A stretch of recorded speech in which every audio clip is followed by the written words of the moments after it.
भगवते जामदग्न्याय श्री परशुरामाय नमः। श्री महाकालाय नमः। एक जो ये प्रश्न आया है, नीरज शास्त्री के द्वारा ये प्रश्न आया है कि महाकाल जो भगवान सदाशिव हैं,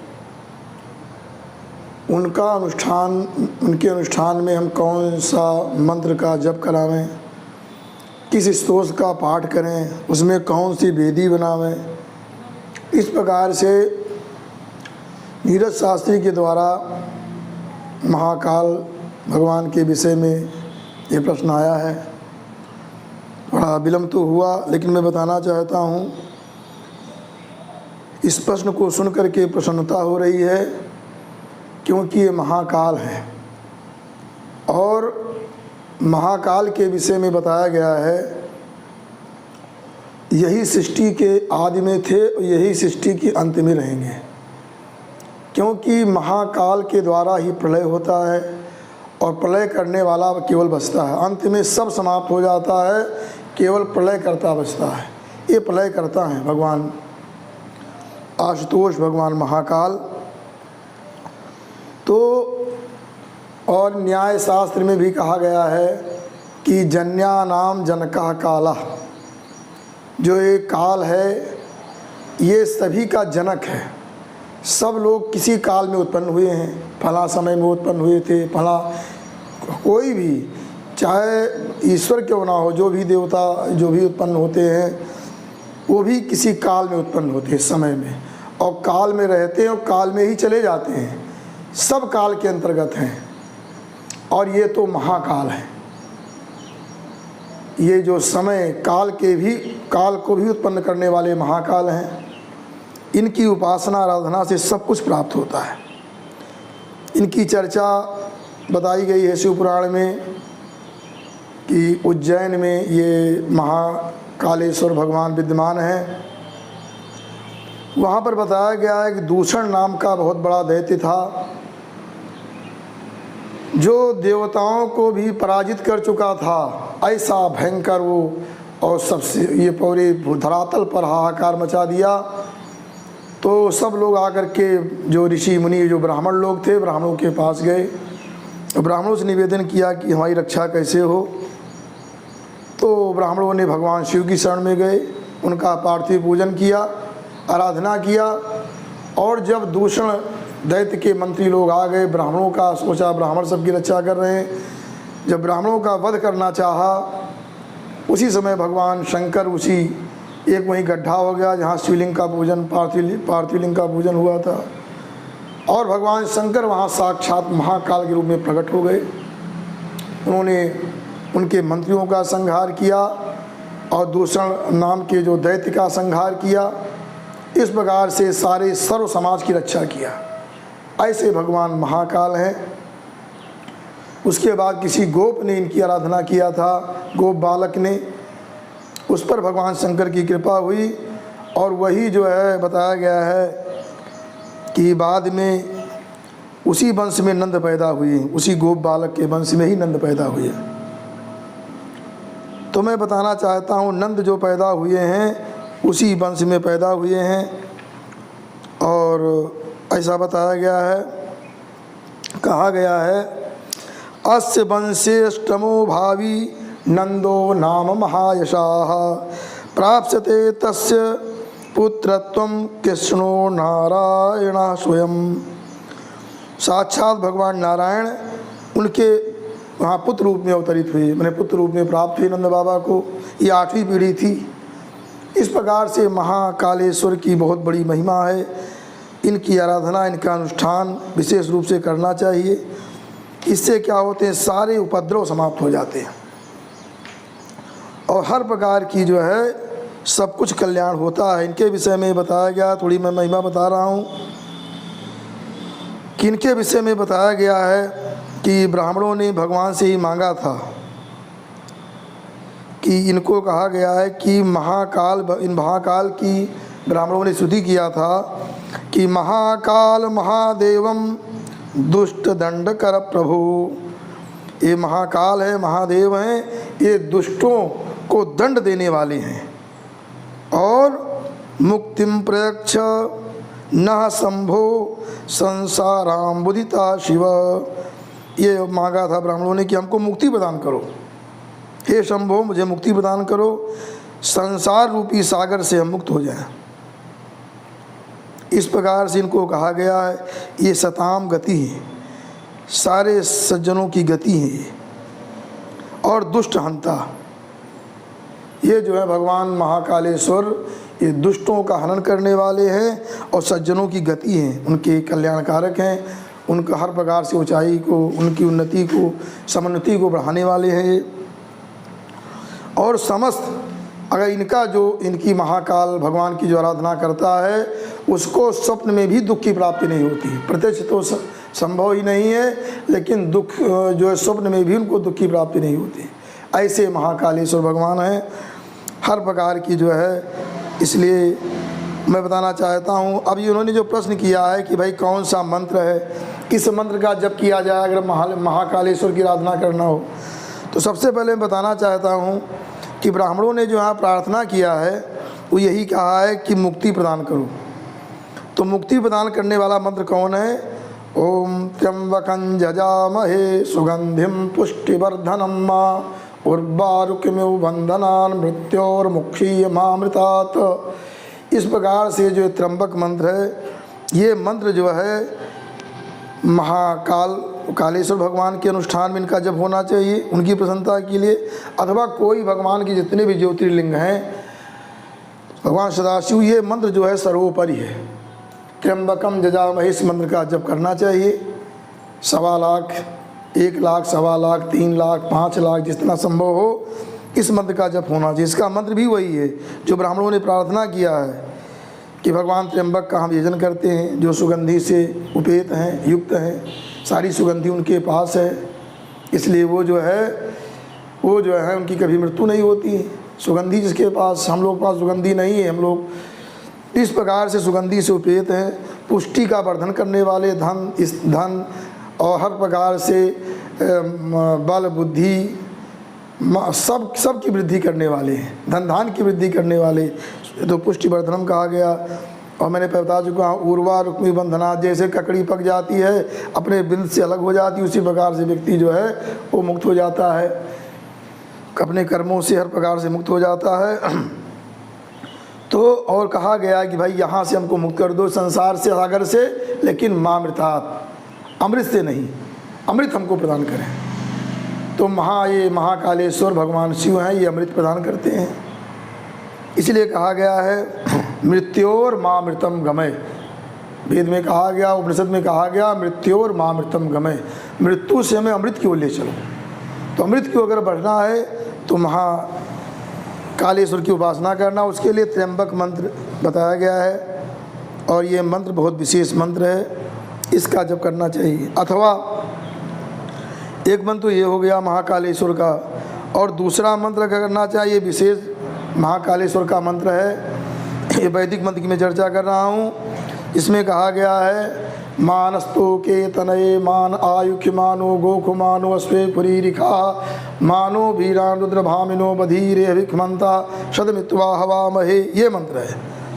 इसमें कहा गया मानस्तु के तनये, माने मारी रिखा माने हिंसा मत करो, ये हिंसक है ना हमारे जो है, तोके माने पुत्र विषय, तनय माने पौत्र, पुत्र पौत्र, इनकी जो है हिंसा आप ना करें, हमारे पुत्र पौत्रों की रक्षा करें, इनकी उन्नति करें, इनकी हिंसा ना करें, इसका अर्थ है। और आयु के विषय में रक्षा करें, आयु वृद्धि करें, आयु हमारी नष्ट ना करें। और गोश विषय, गौएँ आदि की रक्षा हो हमारे यहाँ, गाय का क्यों विशेष महत्ता, जहाँ गाय रहती है वहाँ समृद्धि रहती है, क्योंकि रावण ने भी कहा था विद्यते गोश संपत्ति, जहाँ गौएँ होती वहाँ संपत्ति होती है। इसलिए जो है हमारे गाय के और भी जो भी हर प्रकार की वृद्धि, अश्व लिखा है, अश्व की वृद्धि हो, इस प्रकार से। तो और जो हमारे सेवक लोग हैं, सेवक आदि हैं, ये ब्राह्मण लोग प्रार्थना करें, जो सेवक लोग हैं वो जो हैं, जो क्रोधी लोग हैं उनका भी आप उनका माँ बधी उनका वध न करें। इस हविष्य मनता आप हवि से युक्त हो जाइए, हमसे कुछ प्रदान लीजिए, हमसे जो हवि प्रदान ले लीजिए, और सदैव मैं आपका यज्ञ करता रहूं, आपका मैं आह्वान करता हूं, और आप हमारी रक्षा करें। तो ये मानस तो के मंत्र हमने इसका अनुष्ठान कराया है। बहुत प्रभावशाली मंत्र है ये, और इसके करने के बाद कहीं भी कोई बहुत बड़ी अगर बाधा हो, ग्रह बाधा हो, कोई बाधा हो, तो ये बाधाएं दूर हो जाती इस मंत्र के द्वारा। इसका विधान मैं कुछ तो बता रहा हूँ, लेकिन विशेष विधान तो समझना पड़ेगा आकर के। इस मंत्र की बहुत बड़ी महिमा है, इसका जप करना चाहिए। इस प्रकार से मैं बता रहा हूँ। और इसका अनुष्ठान करा, हमने इसका अनुष्ठान कराया 1.25 लाख, और उनकी ग्रह स्थिति बहुत ख़राब थी, लेकिन वो उससे बचे। तो इस प्रकार से बहुत बड़ा। और जो तांत्रिक मंत्र है उसको मैं बता रहा हूँ। ये तांत्रिक मंत्र के सभी लोग अधिकारी होते हैं, सभी लोग जप कर सकते हैं इसका। तो तांत्रिक मंत्र में क्या है? ओम होम होम महाकाल प्रसीद प्रसीद ह्रीम ह्रीम स्वाहा। ये महाकाल का जो है तांत्रिक मंत्र है, इसका अनुष्ठान जप करें। इस प्रकार से ये जो है मंत्र की मैं चर्चा कर रहा हूँ, इसका अनुष्ठान करें। और विशेष विद्वान से समझ करके मैं अपने और भी सभी जो श्रोता लोग हमारे बता रहा हूँ, अच्छे विद्वान के पास जा कर के समझ लीजिए, और सही ढंग से जो अनुष्ठान होगा तो उसका सही फल मिलेगा। इसका भी ध्यान देना चाहिए। और उसके बाद जो है ये कई जगह और भी, जैसे श्री स्कंद पुराण में जो है ब्रह्मखंड में महाकाल भगवान की स्तुति आई है। बहुत बड़ा इसका फल है, इसका पाठ करवावें और इसका भी आहुति हो। हर प्रकार के कल्याण करने वाला है ये स्तोत्र, मैं सुना रहा हूँ।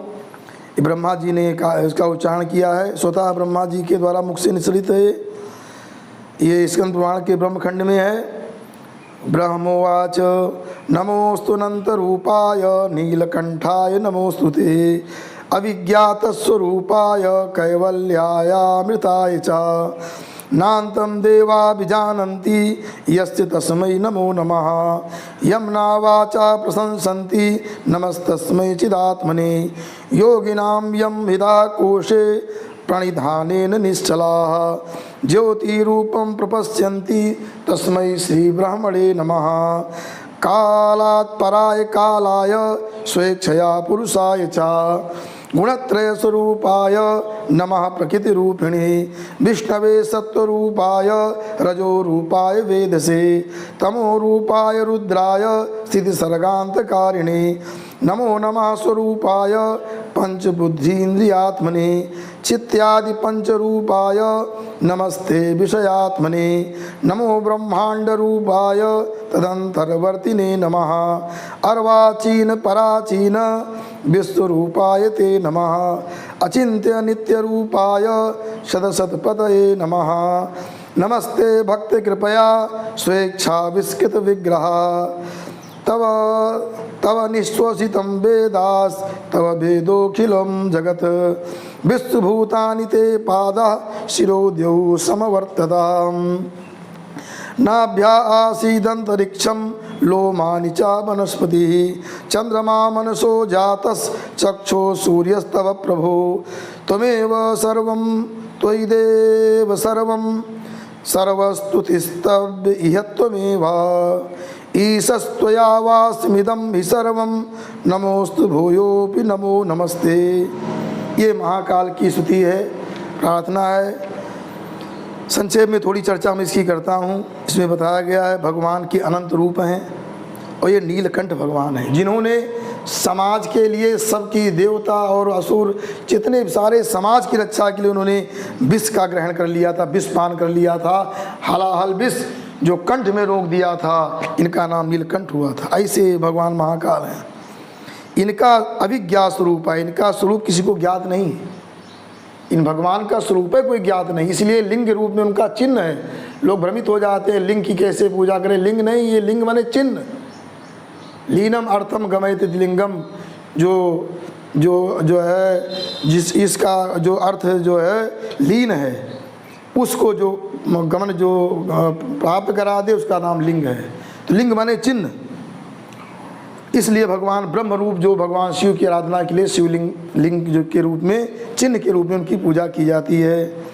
और कैवल्याय, ये कैवल्य देने वाले, कैवल्य मोक्ष, हर प्रकार सारा प्रपंच दूर हो जाए, परमात्म स्वरूप में, ब्रह्म स्वरूप में स्थित हो जाए, कैवल्य मोक्ष। और अमृत को देने वाले हैं, इनका अंत न देवता जानते हैं न कोई नहीं जानता, ऐसे भगवान को नमस्कार है। जिनका वेद उपनिषद वेद जो है, जिनकी प्रशंसा करते रहते हैं, जिनको योगी लोग अपने हृदय कोश में जो है धारण करके निश्चल हो जाते हैं। इस प्रकार से ज्योति रूप में जो ब्रह्म रूप में जो दर्शन करते हैं, ज्योति रूप में अपने हृदय में, ये काल से भी परे हैं और काल स्वरूप हैं। इस प्रकार से ऐसे भगवान ये शिव हैं।